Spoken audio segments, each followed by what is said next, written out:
I grew up in a house in a basement with demons in it because my dad was a serial killer.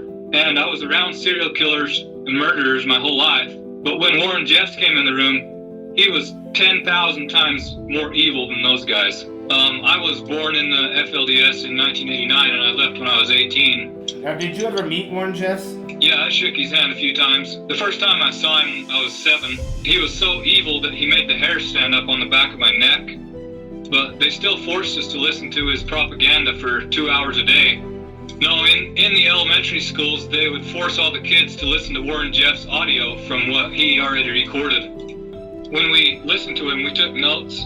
We had to turn in 4 pages a day of handwritten notes of Warren Jeffs talking.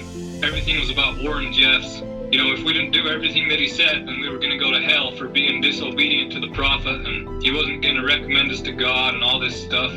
Yeah, it was all the way or nothing at all. If you're going to make it to heaven, you got to do everything that Warren Jeffs said. You know, button up your top button and wear long underwear and keep your shirt tucked in. You can't listen to any music, and if you get caught, then you lose your family and you never see them again.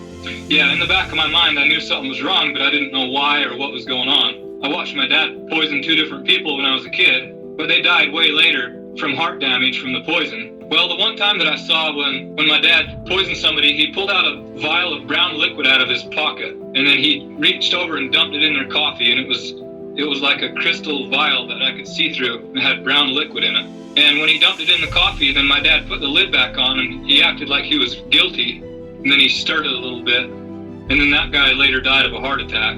I went to the doctor and got the pocket of cyanide removed out of my chin, and I can show the surgery scar and the paperwork of getting the surgery. They removed the cyanide out of my chin. That happened after I was murdered. My tonsils swelled up and burst, and then the cyanide stayed under my tongue, and then I went and got it removed later. That nobody else has ever experienced is that I got murdered and went out of my body, and I went to the sun,